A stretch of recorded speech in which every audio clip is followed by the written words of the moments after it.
Hola, ¿qué tal? Buenas tardes a todos. Vamos a comenzar en unos minutos eh, esta pequeña masterclass que hemos preparado sobre computación cuántica. Importante mencionar que las preguntas serán al final. Podéis ir dejando preguntas en el chat, pero hasta que no acabemos la charla no las leeremos. Dura más o menos una hora, efectivamente. Y, y nada, espero que la disfrutéis. Es verdad que en una hora no se puede hablar de muchas cosas, pero intentaré hacer una pequeña introducción de qué es esto de la computación cuántica, para qué vale y si necesitamos tener un ordenador cuántico en nuestras casas para poder funcionar. ¿Vale? Bien, como tengo estructurada la masterclass de hoy, lo que haremos será una pequeña introducción sobre qué es la computación clásica, qué es la computación cuántica. Luego, a continuación, veremos un poco de historia, hablaremos de cinco personajes principales en esto del desarrollo de la computación cuántica. Luego hablaremos un poco de los ordenadores cuánticos que hay actualmente, porque aunque luego lo desarrollaremos, todavía no hay un ordenador cuántico ganador o una tecnología ganadora. Entonces veremos un poco la carrera y quiénes son los actores principales en esta carrera. Además veremos para qué valen esto de las tecnologías cuánticas. Intentaremos responder un poco a las preguntas, bueno, ¿no? ¿Qué industrias pueda poder afectar o en qué industrias no va a poder afectar? Luego veremos si necesitamos tener un ordenador cuántico en casa o no.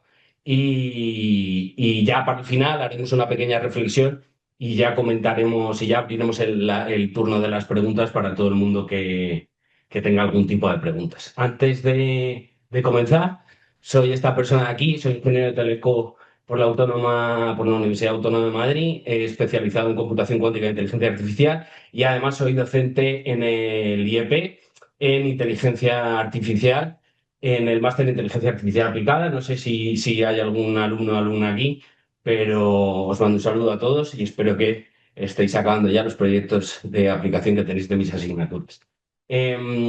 Vale, para comenzar un poquito sobre ordenadores cuánticos y sobre qué es esto de la computación cuántica, primero me gustaría hacer una incisión y hacer una pequeña mención a qué es esto de la física clásica y la física cuántica. La física clásica se conoce como aquellas leyes que buscan describir el comportamiento de las partículas grandes, de las cosas grandes, por así decirlo. Vamos desde el movimiento de las galaxias y de los planetas hasta por qué cuando me meten un puñetazo en la mandíbula, mi mandíbula se mueve, ¿vale? Eso es lo que se conoce como la física clásica. Pero por otro lado, hace 100 años descubrieron que en el mundo pequeñito, cuando nosotros, por ejemplo, cogemos una cuerda y la dividimos a la mitad, y esa mitad la dividimos a la mitad, y esa mitad la dividimos a la mitad, ¿vale? Y vamos dividiendo todo hasta la mitad, llegamos a un momento en el que encontramos átomos. Y dentro de esos átomos encontramos electrones y encontramos protones. Estas son las partículas subatómicas, ¿vale? Aquí a la derecha podéis ver la tabla periódica de los físicos de partículas, en donde podemos encontrar las partículas elementales, el modelo estándar de las partículas elementales. Además, los físicos se dieron cuenta cuando descubrieron este tipo de partículas que el comportamiento era muy distinto al comportamiento de los planetas y de cuando yo tiro una pelota al suelo rebota y sube, de por qué yo camino y puedo caminar, de por qué de por qué los aviones vuelan principalmente. Entonces, como hay esa dicotomía, como funcionan de manera distinta, se pusieron a investigar. ¿Vale? Se pusieron a investigar y durante muchísimo tiempo, 25 años concretamente, estuvieron investigando todo el comportamiento de estas partículas y hasta 1925 no acabaron de entender del todo qué es lo que estaba pasando. ¿Vale? Entonces, para que nos quede un poco claro, la física cuántica lo que intenta describir es el comportamiento de las cosas muy pequeñitas, de los electrones, de los protones, de los átomos, etcétera, etcétera, etcétera. Gracias a poder entender todo este tipo de física, porque muchas veces sucede a lo largo de la historia de las tecnologías que primero los físicos entienden el funcionamiento de la naturaleza y comprenden cómo, o sea, y comprenden por qué pasan las cosas, y luego llegan físicos e ingenieros y dicen, vale, pues esto funciona de esta forma, vamos a poder aplicarlo. Gracias a eso tenemos ciertas tecnologías que utilizan la cuántica, que sin la comprensión de la mecánica cuántica no seríamos capaces, o sea, no tendríamos este tipo de tecnologías.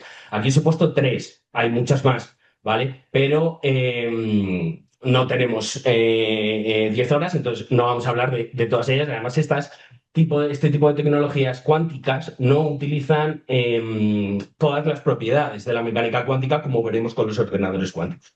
Una de estas tecnologías es el láser, que todos habremos utilizado alguna vez en el Bernabéu para que Cristiano Ronaldo no meta un penalti o para apuntar a la luna en algún momento. Luego, la máquina de los rayos X, gracias a esto de comprender la mecánica cuántica, nosotros podemos saber si tenemos la pierna rota sin tener que abrirnos, ¿no?, con un cúter y verlo efectivamente, ¿no?, que está el hueso por ahí dividido en dos. No necesitamos hacer de manera intrusiva ninguna intrusión a nuestro cuerpo para ver que tenemos, pues eso, el codo roto, ¿no? Y finalmente, para comentar, tenemos los transistores. Vale, los transistores son esta pequeña cosa de aquí que los ordenadores que tenemos actualmente miden poquísimo, ¿vale? Poquísimo, poquísimo, poquísimo. Estos transistores, yo, desde mi humilde opinión, lo comparo como el control del fuego o el descubrimiento de la rueda a nivel humanidad. Gracias a los transistores tenemos la rumba que tenemos en nuestra casa aspirando por nosotros, tenemos neveras, tenemos móviles, tenemos personas que mandamos al espacio, tenemos pues toda la electrónica actual es gracias a los transistores. De hecho, gracias a los transistores, yo desde mi casa estoy explicando sobre transistores, ¿vale? Pero claro, ¿qué pasa? Que este tipo de tecnología no utiliza la mecánica cuántica, no utiliza esas particularidades de la mecánica cuántica en todo su potencial, ¿vale? Llegados a este punto, voy a intentar responder desde mi más humilde conocimiento, qué es esto de la computación cuántica y cómo funciona. La computación cuántica es un nuevo paradigma de computación, el cual utiliza estas partículas subatómicas y sus propiedades cuánticas para hacer cómputo. ¿Qué particularidades o qué propiedades estamos utilizando para poder hacer cálculos que difieren de la mecánica, o sea, de los ordenadores clásicos? Sobre todo la superposición y el entrelazamiento. Los transistores, ¿vale?, que mencionaba hace un segundo, funcionan realmente como puertas, ¿vale? Lo que permiten es pasar o no pasar electrones. Ese pasar o no pasar de electrones lo interpretamos como un cero o como un uno. Un cero si no dejamos pasar electrones, no dejamos pasar electricidad, y un uno si efectivamente dejamos pasar electricidad. Gracias a estos ceros o a estos unos y a una serie de puertas lógicas, que es hacer operaciones binarias con estos transistores, pues tenemos toda la tecnología de hoy en día, ¿vale? Entonces, esos son los transistores y esos son todos los ordenadores, los móviles, la rumba que tenemos en casa y la cámara que me está grabando en estos momentos. Vale.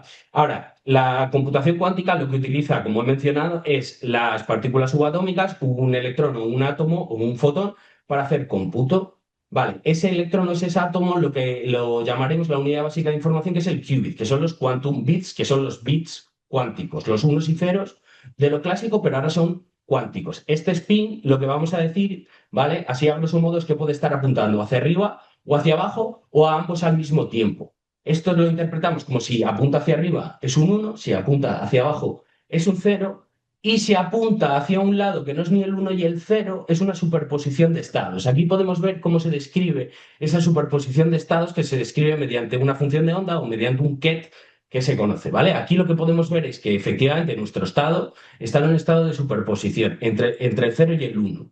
Pero ese estado de superposición está pasando al mismo tiempo, es decir, está en el cero y está en el uno al mismo tiempo.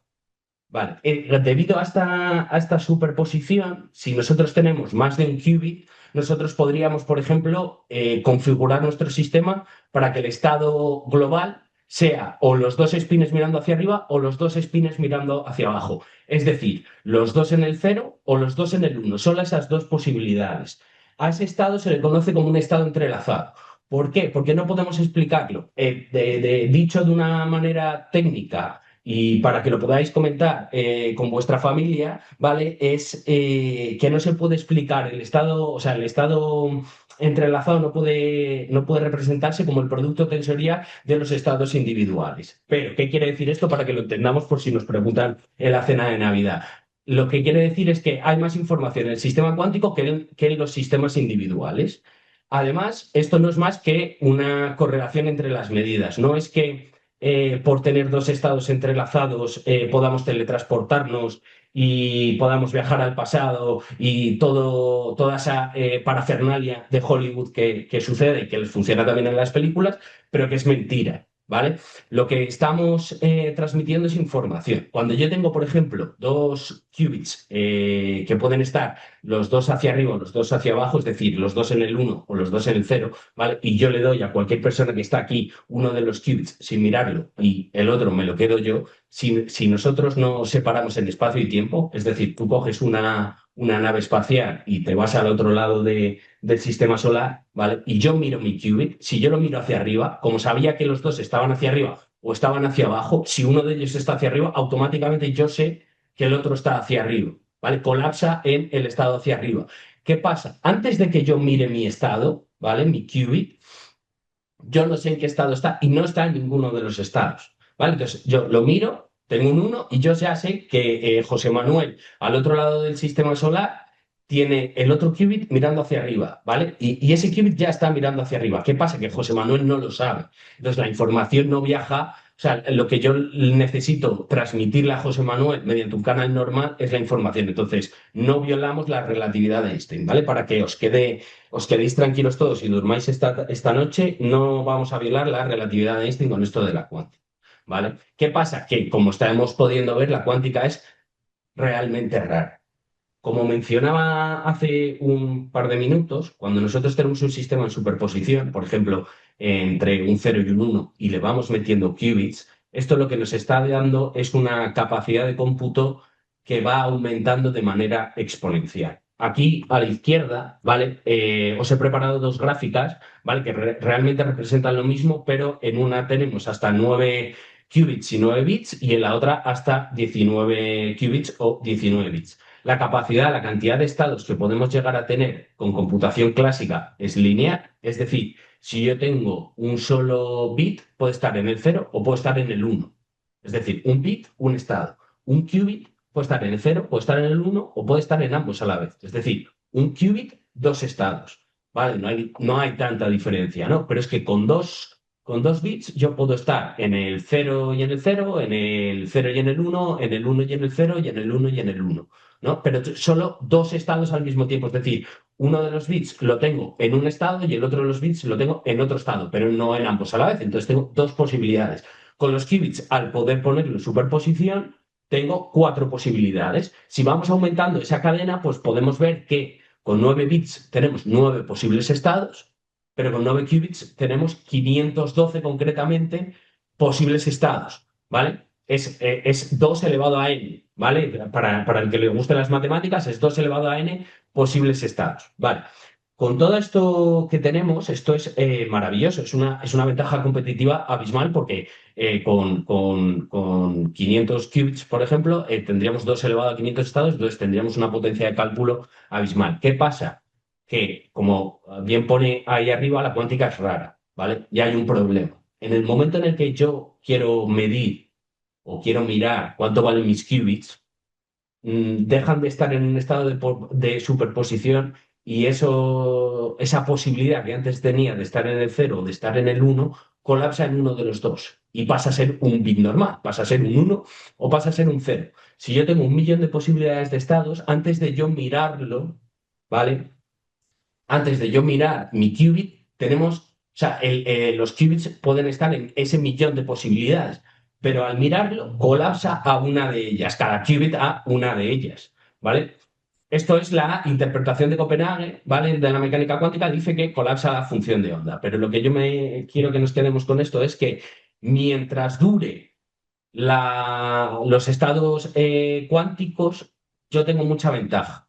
Pero en el momento en el que yo mido, esa ventaja cuántica desaparece. ¿Qué podemos decir? Vale, pues vaya, ¿no? Vaya mierda, en cuanto medimos, perdemos todas estas capacidades. Bueno, pues sí, efectivamente lo perdemos, pero nosotros lo que tenemos que hacer es, sabiendo que esto pasa, diseñar nuestros algoritmos para que todos esos cálculos se desarrollen, todos esos cálculos se vayan haciendo en mi algoritmo con todos esos posibles estados, pero cuando yo mire la solución, el sistema me dé la solución directamente. Yo no quiero saber un millón de información, yo quiero saber a lo mejor 10 de información y 10 de información es la información que a mí me interesa y es la resolución de mi problema, ¿vale? Espero que más o menos nos haya quedado un poco claro qué es esto de la computación cuántica, ¿vale? Y ahora vamos a hablar un pelín de a quién se le ocurrió todo esto, ¿vale? Porque claro, nosotros estamos viendo que potencialmente la computación cuántica es bastante prometedora, pero tuvo que haber una persona o un grupo de personas hace tiempo los cuales dijeron, oye, ¿qué pasa con esto de la cuántica y si lo utilizamos para hacer cómputo? Aquí os he puesto a cuatro actores principales, hay más, pero bueno, como mencionaba al principio, no tenemos toda la tarde. Entonces, voy a comentar a estos cuatro. Al primero, el que está a la izquierda, es Richard Feynman, premio Nobel de Física en 1965 por la electrodinámica cuántica. Fue bueno, un científico de los más grandes de la segunda mitad del siglo XX, un tío súper curioso, estuvo involucrado, o sea, estuvo en la, en el proyecto Manhattan de la bomba atómica, tocaba los bombos, un tío súper peculiar, ¿vale? Pero nos vamos a referir a él como el padre de la computación cuántica porque en 1981, en una conferencia que estaba dando en el MIT, dijo algo así como, maldita sea, si queremos simular sistemas cuánticos, necesitamos utilizar sistemas cuánticos. ¿A qué se refería él? A que si computacionalmente nosotros estamos representando, estamos intentando simular cómo funcionan las interacciones de los electrones, ¿vale? Llega un momento en el que ya en su época, y ahora nos pasa a nosotros también actualmente con los mejores superordenadores, la complejidad de los sistemas llega a ser tan grande que tenemos que hacer aproximaciones, ¿vale? Entonces, Richard Feynman realmente lo que decía era, oye, si nosotros queremos hacer simulaciones de cosas cuánticas, utilicemos cosas cuánticas para simularlo, ¿vale? Esto, a partir de ahí, la gente empezó bueno, a hablar de esto de la computación cuántica, empezó a salirse de los laboratorios, o sea, empezó a llegar a los laboratorios y la gente empezó a experimentar sobre esto de la computación cuántica, de cómo se podía hacer y qué no se podía hacer y cómo implementar esto de la computación cuántica. En 1991, 10 años después de la conferencia de Richard Feynman, Peter Shor, que es un matemático bastante importante, lo que hizo fue publicar un artículo. En ese artículo describía un algoritmo que a día de hoy se conoce como el algoritmo de Shor, el cual básicamente lo que decía era que si nosotros tenemos un número muy grande, lo podemos factorizar en un tiempo razonable. Factorizar un número significa encontrar a sus primos, ¿no? Encontrar a sus ladrillos. Por ejemplo, si tengo el número 15, encontrar al 3 y al 5. En una abstracción o en un primer encuentro con esto de los números primos y de las factorizaciones nos puede parecer que no vale para nada, pero la ciberseguridad mundial se basa en esto. Se basa en que los ordenadores clásicos les cuesta mucho encontrar esto de los números primos que forman los números muy grandes, entonces como tardan tanto, ciframos con esto y lo mandamos y es súper seguro, ¿vale? Luego lo explicaré un poco más detalladamente. Pero ¿qué pasa? Peterson en el 91 dijo, oye, perdón, pero es que si yo tengo un ordenador cuántico lo suficientemente grande y lo suficientemente bueno, yo puedo descifrar todas las comunicaciones mundiales en un santiamén y el orden mundial se puede ver alterado. ¿Por qué? Porque es verdad que a lo mejor nadie me quiere hackear a mí los WhatsApps que me intercambio con mi novia, pero quizá los WhatsApps del gobierno estadounidense, del gobierno ruso, del gobierno español, del gobierno chino, la gente sí que se los quiere quedar y sí que los quiere descifrar. Ya luego hablaré un poco más detenidamente sobre esto. Luego, en el año 1995, Gruber lo que hizo fue pues, crear otro algoritmo que, si bien es verdad que no afecta a las comunicaciones de todo el mundo, el algoritmo de Gruber lo que es básicamente que nos permite encontrar, mediante ordenadores cuánticos, encontrar un dato, ¿vale? En una base de datos muy grande en un tiempo menor que con los algoritmos y los ordenadores clásicos. Con este algoritmo de Gruber, es verdad que no, bueno, no estamos afectando a guerras mundiales, pero sí que queda demostrado que con ordenadores cuánticos hay ciertas tareas que podemos hacer mucho más rápido. Finalmente, quiero mencionar a David DiVincenzo, ¿vale? Porque es un científico estadounidense que trabajó en IBM y mientras trabajaba en IBM en el año 1999 o en el año 2000, lo que hizo fue publicar un artículo en el cual sentaba las 5 bases o las 5 características que tiene que tener un ordenador cuántico para que sea funcional. Esas 5 bases son: la primera es que yo tengo que tener un sistema escalable, es decir, que yo pueda meter más qubits. La segunda es que yo lo pueda inicializar, que tengan qubits inicializables. ¿Esto qué quiere decir? Que si yo tengo un ordenador cuántico de 10 qubits, yo puedo, cuando voy a ejecutar un algoritmo, cuando voy a proponer un algoritmo, los necesito poder poner en un estado que yo conozca. Porque si no, pues los cálculos no voy a saber qué me está dando ni qué me está calculando, ¿no? Normalmente utilizamos, vale, pues ponemos todos en el estado cero y ya vamos haciendo cosas nosotros con los qubits para poder, para poder resolver nuestros problemas.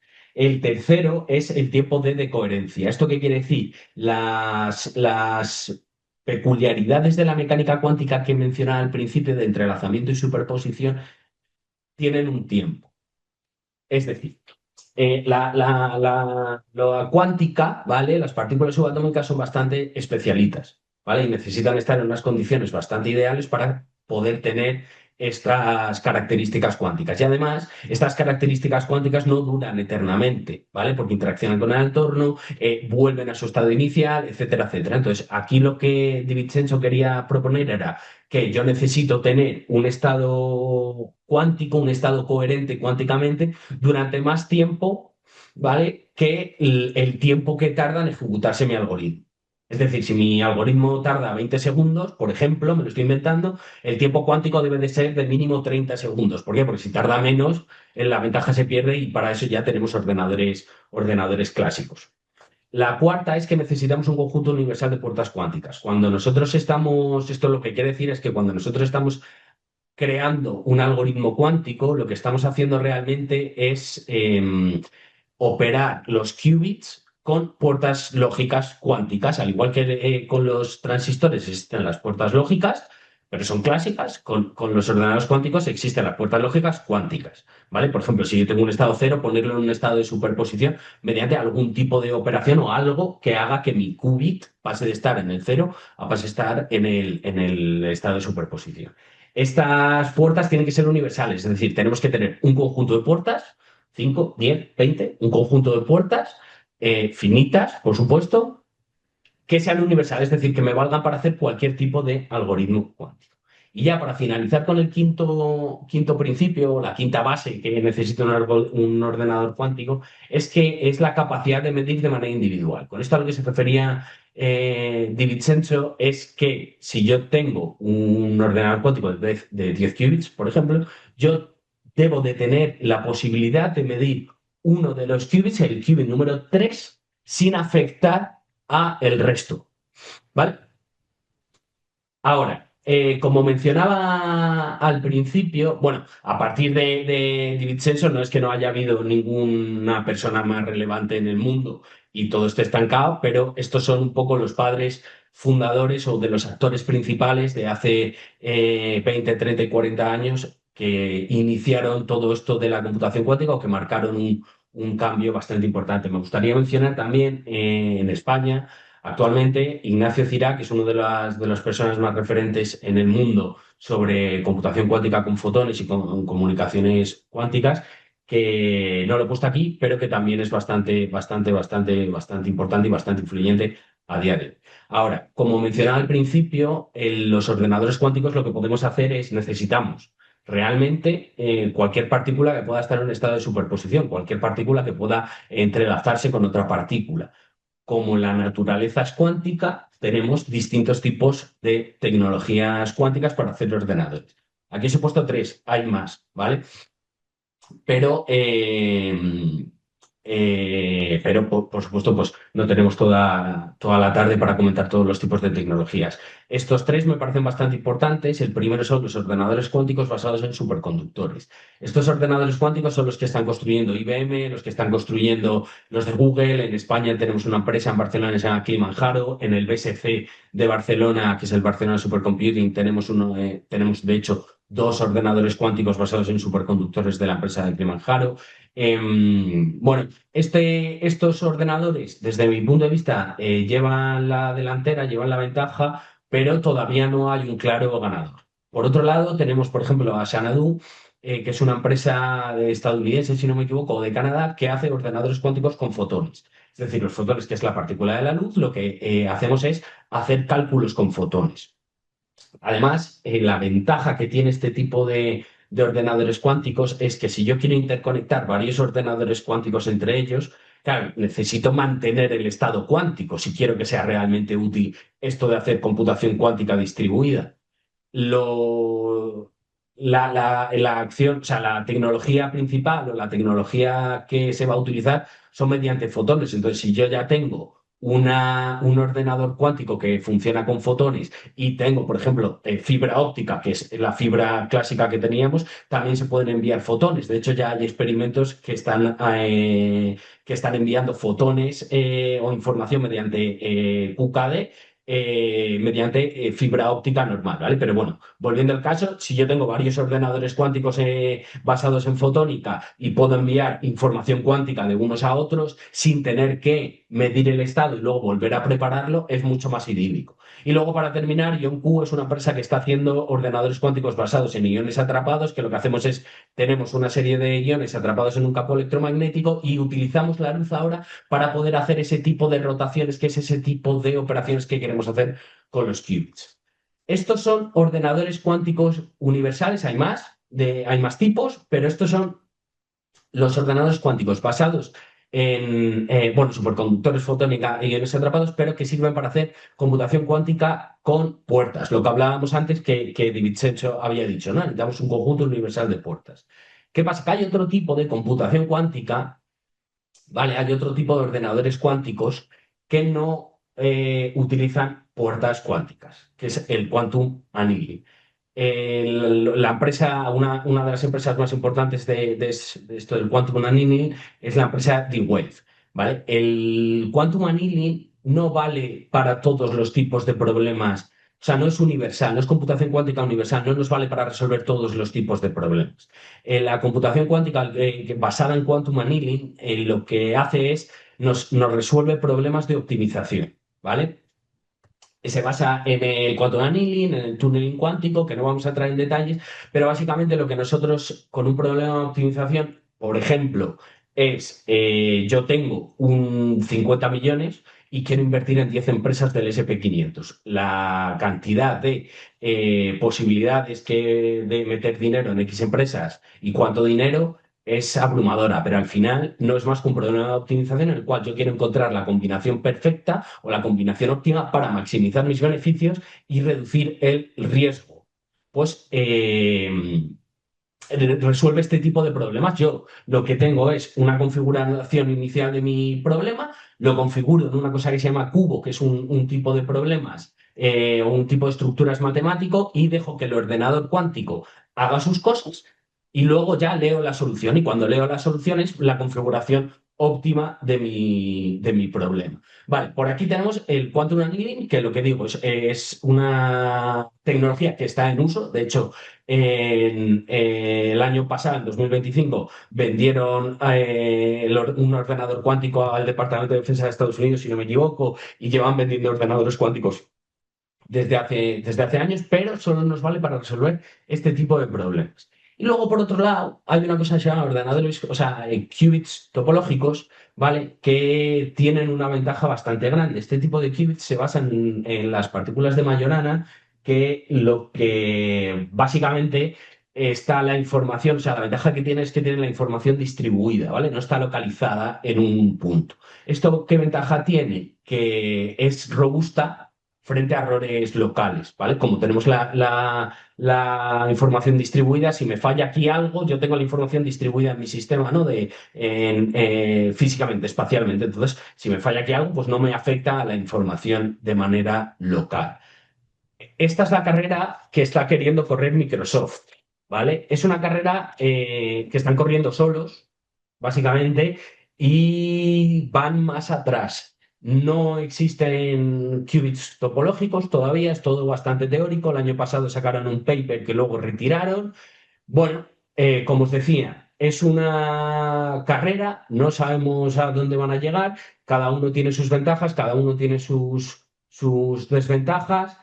Actualmente lo que tenemos son prototipos, por llamarlos por no decir que son funcionales. Tenemos ordenadores cuánticos de cientos o casi miles de qubits, bueno, todavía no, pero tenemos cientos de qubits físicos, los cuales podemos empezar a hacer cosas y podemos empezar a entrever la potencia que tienen, pero todavía no hay ningún ordenador cuántico que podamos utilizar a nivel industrial para resolver problemas grandes. ¿Vale? Estoy hablando de computación cuántica universal. El quantum annealing sí que ya ha habido proyectos, de hecho en el puerto de Los Ángeles, luego lo mencionaré, ya han utilizado esto de los ordenadores de Dewey, ¿vale? Pero esto de los ordenadores cuánticos que van a revolucionar el mundo, todavía no los tenemos, pero llegarán y pero no sabemos todavía en qué forma o qué tecnología son las que van a utilizar. Vale,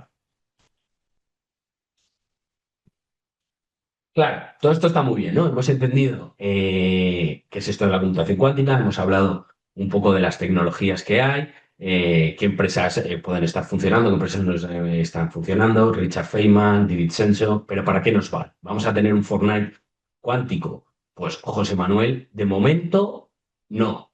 Nunca se sabe, ¿vale? Porque que nadie me mencione dentro de 20 años cuando esté jugando con un ordenador cuántico en su casa al Fortnite cuántico y que yo haya dicho que no iba a suceder nunca, ¿vale? Pero de momento no van a valer para un Fortnite cuántico, ni para tener un Excel cuántico, ni para hacernos un café de manera cuántica. Pero sí que sabemos que hay ciertas aplicaciones a las que va a afectar.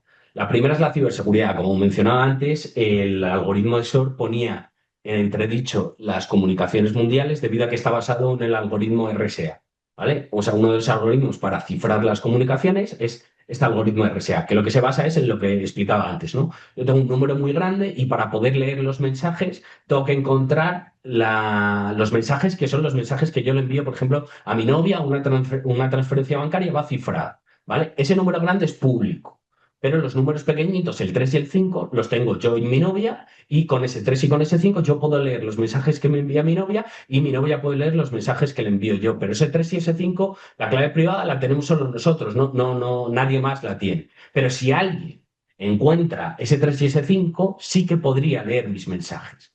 Claro, con el número 15 lo encontramos inmediato, de hecho no necesitas un algoritmo para encontrar el número 15, no, o sea, el número 3 y el número 5. Pero si tenemos números muy grandes, ¿vale? Muy, muy grandes, eso ya es muy complicado. Los mejores algoritmos que tenemos a día de hoy tardarían muchísimo tiempo. O sea, me muero antes de poder descifrar el mensaje o que alguien se muere antes de descifrar el mensaje que le estoy mandando a mi novia por WhatsApp. ¿Qué pasa? Que con el algoritmo de SOR queda en entredicho, no queda en entredicho, sino que queda demostrado que mediante un ordenador cuántico lo suficientemente grande que todavía no nos alarmemos, podemos descifrar estos mensajes, o sea, podemos factorizar estos números muy grandes en un número bastante, o sea, perdón, en un tiempo razonable.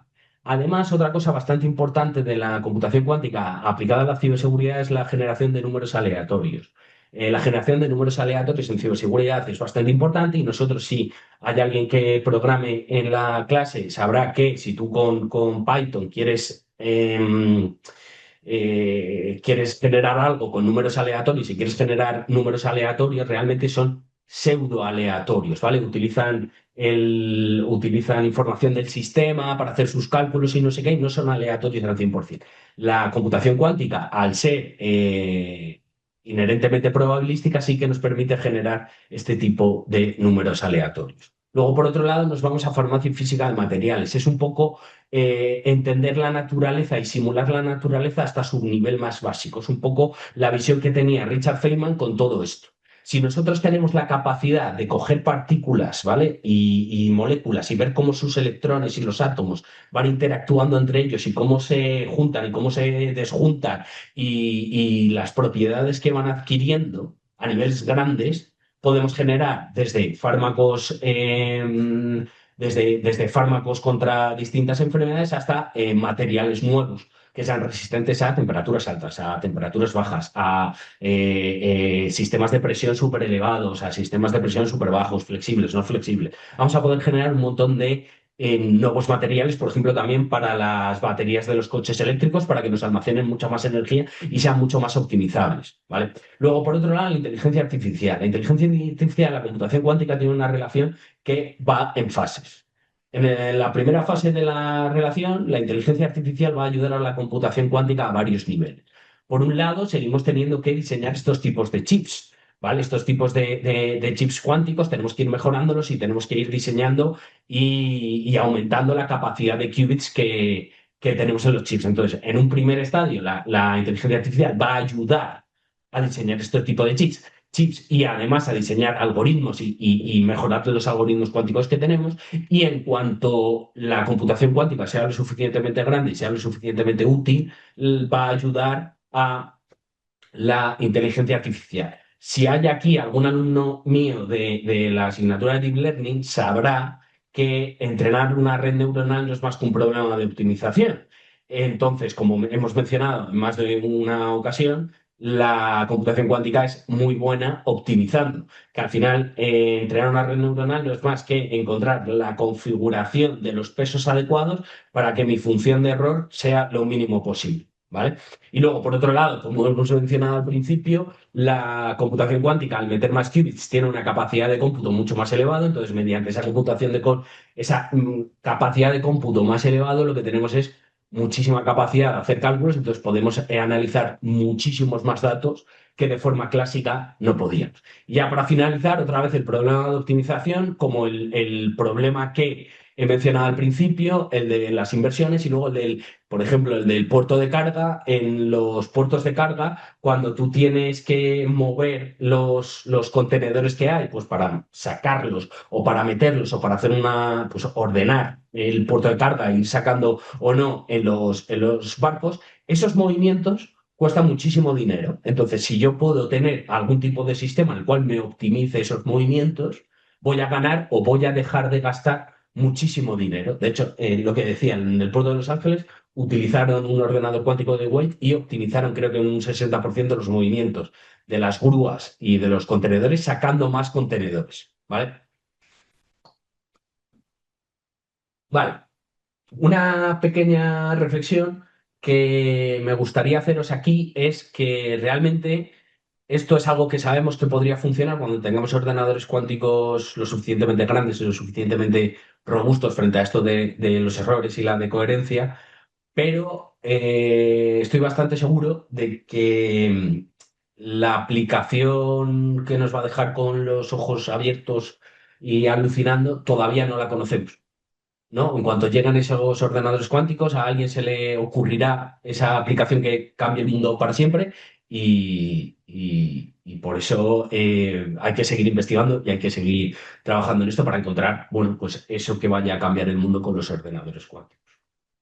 Ahora, la pregunta que nos hacíamos al principio, ¿no? Bueno, la pregunta que me hacía yo y ya os la lanzo a vosotros. ¿Necesito tener un ordenador cuántico en casa?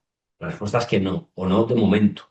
¿Verdad? No sabemos si dentro de 50 años se habrán abaratado los costes mogollón y tendremos todos ordenadores cuánticos en casa. De momento no es necesario tener un ordenador cuántico en casa. Hay distintos sistemas para poder acceder a ordenadores cuánticos. AWS, o sea, Amazon mediante AWS permite el acceso a distintos ordenadores cuánticos de distintas empresas. Y luego, por ejemplo, IBM permite utilizar 10 minutos al mes estos tres ordenadores cuánticos, ¿vale? Gratis, 10 minutos gratis al mes. Podríamos pensar que eso es muy poco tiempo, pero es mogollón de tiempo. Además, el minuto extra, es decir, si yo quiero pagar un minuto más de uso de un ordenador cuántico de IBM, cuesta $96. Entonces, realmente, si hacemos los cálculos, IBM nos está regalando $960 al mes para utilizar sus ordenadores cuánticos. De hecho, vamos a hacer aquí una pequeña demostración, ¿vale? De la utilización de los ordenadores cuánticos de IBM, ¿vale? Aquí estáis viendo, entiendo, mi... Vale, esta es la plataforma de IBM en donde podemos ver los trabajos que podemos ir enviando a los ordenadores cuánticos, ¿vale? Este hoy está en pausa, entiendo que lo estarán calibrando, pero tenemos estos ordenadores cuánticos disponibles, ¿vale? Y yo por aquí tengo un programilla. Lo que vamos a hacer es, vamos a crear esto, que es un estado de Bell. Es un estado de Bell, no es más que lo que decía al principio, tener un estado perfectamente entrelazado, es decir, o los dos espines para arriba o los dos espines para abajo. Aquí yo ya lo probé el otro día en una simulación, es decir, en un entorno en el cual bueno, esto se simula en tu ordenador, entonces podemos, hasta cierta cantidad de qubits, podemos utilizar nuestros ordenadores. Luego, a partir de cierta cantidad de qubits, el sistema se vuelve tan complejo que no podemos simularlo y de hecho no tiene sentido que podamos simularlo porque si no ya tendríamos ordenadores clásicos haciendo cálculos cuánticos, ¿vale? Y por aquí, esto es una prueba que hice yo por si los ordenadores cuánticos de IBM hoy estaban muy, muy utilizados, ¿vale? Como os mencionaba, si nosotros lo medimos en nuestro circuito cuántico 1000 veces, ¿no? Nosotros lo intentamos 1000 veces, pues, o bueno, 1024 veces en este caso. La mitad de las veces, o casi la mitad de las veces, me va a salir cero y cero cero y casi la mitad el uno uno, ¿vale? Esto es un mundo ideal. Esto es en lo que se conoce como el estado de Bell, pero en un mundo en el cual los ordenadores todavía cometen errores, pues casi todas las veces, ¿vale? Me salen un cero cero o uno uno, pero hay algunas veces, ¿vale? Que tardan un poquito. O sea, que tardan un poquito, no, perdón, que fallan y me da el cero uno o el uno cero, ¿vale? Aquí lo vamos a ver, ¿vale? Así es como se programa computación cuántica, ¿vale? Mediante estos Qiskit, que es un framework desarrollado por IBM que funciona con los ordenadores de IBM, que nos sirve para esto de los ordenadores cuánticos, ¿vale? No voy a entrar en mucho detalle. Aquí lo que hago es diseñar mi circuito cuántico en el cual estamos en el estado cero cero. Esta puerta de aquí nos crea el estado de superposición y esta puerta de aquí, que es una synod, nos crea el estado entrelazado, ¿vale? Finalmente, medimos, ¿vale? Nosotros cuando midamos vamos a tener que ver siempre o el cero o el uno y el uno. No podemos ver otra cosa. Y aquí es donde lo simulamos. Como es probabilístico, es decir, aquí yo tengo el 50% de probabilidades de que me dé o cero cero o uno uno. No puede dar otra cosa, pero es 50% de probabilidades. Si yo miro una vez y me da cero cero, me voy a pensar que la solución es cero cero a mi problema. Esto todo pensarlo como, vale, estoy hablando de 2 qubits, esto no es un problema real que esté resolviendo nada, ¿vale? Esto es una simulación de lo que se puede hacer con un ordenador cuántico y todo esto es como la base súper básica de la programación cuántica y esto habría que escalarlo a cosas mucho más grandes y circuitos mucho más grandes para que sean útiles, ¿vale? Esto es solamente una demostración. Lo que decía, si yo mido una vez y me da el cero cero, pienso que es siempre cero cero, pero realmente si luego miro y me da uno y digo, anda, ¿y cuál es la solución? Lo que hay que hacer, solucionarlo, es simularlo o ejecutarlo muchas veces. En este caso, lo he ejecutado 1024 veces y lo vamos a ver. Vamos a ver que o sea, 505 veces nos da el cero cero y 519 veces nos da el uno uno. Si nosotros lo volvemos a ejecutar, nos van a cambiar los números, ¿vale? Porque es probabilístico. Cuantas más veces lo hagamos, ¿vale? Se va a distribuir mucho mejor. Vale, esto es todo simulación. Esto ha corrido, bueno, realmente los ordenadores de Google, pero realmente ha corrido, se ha ejecutado mi ordenador. Ahora vamos a intentar lanzarlo a los ordenadores de IBM, que vais a ver que es súper fácil. ¿Vale? Aquí hay una API key que borraré después de esta charla, porque si no vais a poder utilizar todos vosotros mi cuenta de IBM. Pero básicamente lo que hago es, oye, cógeme los servicios que tenga IBM. Aquí lo que le digo es cógeme menos ocupado, ¿vale? Que como hemos mencionado, lo tengo por aquí, ¿vale? Lo voy a poner aquí al lado, ¿vale? Como hemos comentado, el menos ocupado es el Torino, ¿vale? Porque tiene 0 personas pendientes, ¿vale? Cógeme el menos ocupado y ejecútalo. Es bastante sencillo, solo hay que pues, con estas 5 líneas, estamos lanzando nuestro circuito a los ordenadores cuánticos de IBM y lo vamos a ver en directo. Si yo le doy aquí, ¿vale? Esto nos tenemos que olvidar. Está pensando, no, igual fallo en directo, pero aquí nos debería ordenar cuánticos seleccionado Torino. Y yo me voy aquí a mi plataforma y aquí está, Torino, en uso, en curso, todavía no ha terminado. A ver. Ya está completada, ¿vale? Aquí podemos ver el ordenador cuántico de IBM, 133 qubits. Aquí tenemos un poco la topología del sistema, el mapa del sistema, etcétera, etcétera. Pero aquí lo que vamos a ver es las veces que nos ha salido nuestros resultados, ¿vale? Déjame que, como era de esperar, muchas veces han salido 0, 0, muchas veces han salido 1, 1, pero hay ciertas veces que me han salido 0, 1 y 1, 0. Y esto se debe a que los ordenadores cuánticos actuales no son perfectos, ¿vale? Esto era una pequeña demostración para demostraros que no necesitamos tener ordenadores cuánticos en casa y que si eres una empresa puedes solicitar a IBM o a la empresa que más te guste de computación cuántica presupuesto para intentar resolver ciertos problemas o para ir investigando ciertos problemas que creas que la computación cuántica pueda ayudar. Ya para cerrar esta reflexión, y ahora abrimos las preguntas y miro el chat, solo quería decir que aunque todavía no tengamos ordenadores cuánticos que sirvan para resolver problemas a nivel industrial. El avance de los últimos 5 años ha sido brutal. Yo creo que para este año y para los años que vienen va a haber un avance extraordinario. Como mencionaba las aplicaciones, todavía necesitamos que el campo crezca, necesitamos que la gente se haga experta en computación cuántica, que busque soluciones. Os animo a todos a aprender todo lo que podáis y a ver si cambiamos el mundo con esto de la cuántica, ¿vale? Nada, chicos, pues esto era un poco todo. Voy a abrir aquí el chat. Voy a leer las preguntas, ¿vale? No sé cuántos. eh, a ver, voy a subirme un poco. Buenas tardes. Vale, muchas buenas tardes, ¿no? Vale, buenas tardes a todos. Hola.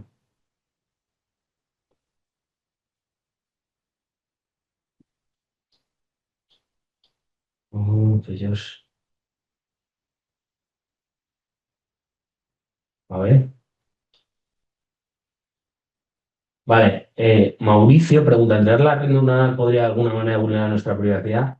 No, no, porque realmente entrar en una red neuronal no es más que resolver un problema, o sea, hacer que nuestra red nos sepa clasificar entre perros y gatos, por ejemplo, o nos calcule el precio de la vivienda según los metros cuadrados. No tiene nada que ver con nuestra privacidad. Lo que sí que puede vulnerar nuestra privacidad es darle todos nuestros datos a todas las empresas. Ahí ya sí que tenemos más problemas. Muy interesante, muchas gracias. Muchas gracias a todos.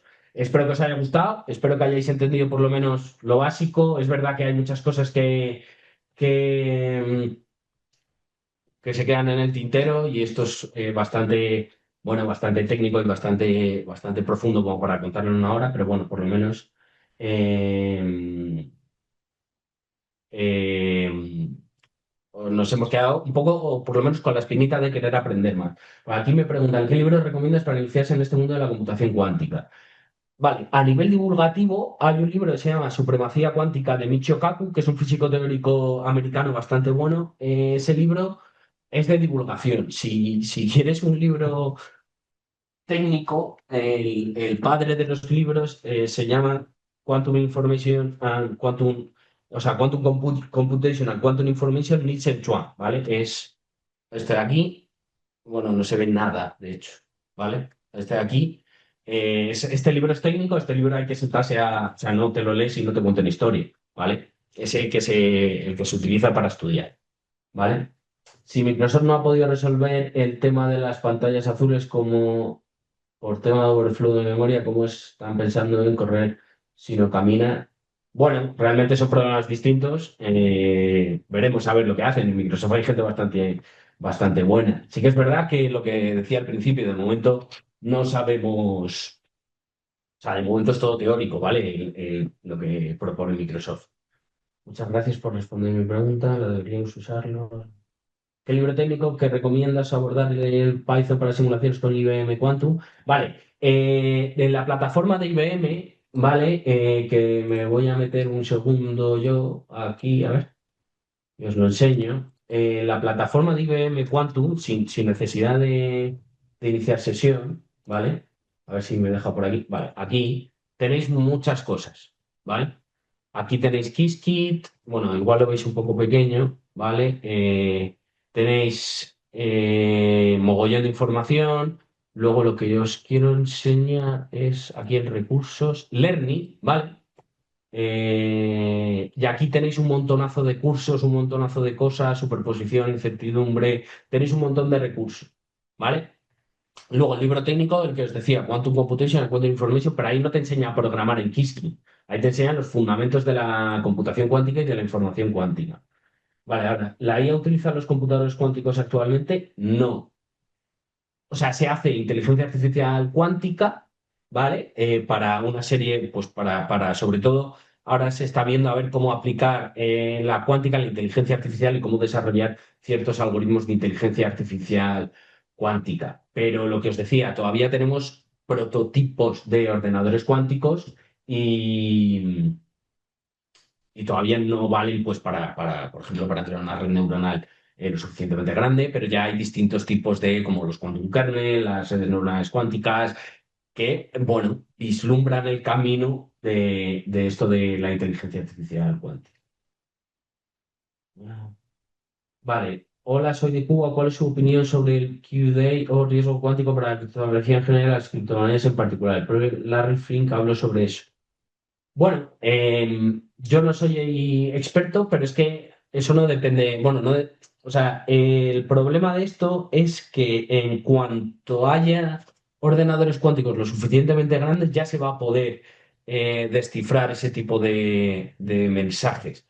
¿Cuándo llegará? Bueno, no sabemos cuándo llegará esa capacidad de cómputo. Sí que es verdad que tengo la teoría de que en cuanto se consiga un salto cuántico, nunca mejor dicho, un salto de calidad en los ordenadores cuánticos de algún tipo de tecnología, la escalabilidad, si la resuelven, va a ser rápida. Lo que se está proponiendo ahora es emigrar esas tecnologías a tecnologías postcuánticas, es decir, ciberseguridad clásica, algoritmos clásicos, pero que lo diré, sean robustos frente a ordenadores cuánticos. Utilizar otro tipo de algoritmos para cifrar los WhatsApps con mi novia, que un ordenador cuántico no permita descifrar lo que hablo yo con mi novia. Luego, por otro lado, hay una cosa que se llama el QKD, que es el Quantum Key Distribution, que es ese intercambio de claves que mencionábamos al principio. En vez de hacerlos por Internet normal y corriente, lo hacemos mediante utilizar física cuántica. Eh, entonces, en vez de basarnos en la seguridad matemática que nos puede dar las matemáticas, nos basamos en la física. Entonces, lo que nos permitimos con el QKD es que si nosotros, o sea, si yo soy Jaime, ¿no? Y Eider es mi novia, ¿no? Entonces, le mando un mensaje cuántico mediante cuántica a mi novia y alguien nos intenta captar el mensaje y descifrarlo o quedárselo, yo me voy a dar cuenta en el instante en el que lo intenta. Entonces, pues corto la mensajería y esa persona se queda sin saber la respuesta. Vale, si es como dices, está migrando, pero será realmente seguro, ya veremos. Saludos cordiales. Sí, ya se está migrando. De hecho, los bancos aquí en España, por ejemplo, BVA, Santander y demás, tienen equipos de gente que sabe de computación cuántica para migrar a ese tipo de tecnologías. El problema creo que no está en las grandes empresas, sino en el resto de empresas que quizá no se pueden permitir a expertos en ciberseguridad cuántica, pero es que van a, o sea, va a pasar, va a pasar. Es algo que hay que tener en cuenta. A ver, alguna más por aquí, qué libro, Vale, ¿qué es lo que más se exagera hoy en día sobre la computación cuántica? Bueno, mogollón, ¿vale? Hay que tener los pies en la tierra con todo esto, ¿vale? Esto, Monique, creo que me lo preguntaba. Mogollón de cosas, pero es que el asunto está, por ejemplo, una de las cosas que se dice es que va a resolver el problema del cambio climático. Es mentira, ¿vale? No vamos a poder meter el problema del cambio climático en un ordenador cuántico y nos va a decir, sí, tenéis que hacer esto.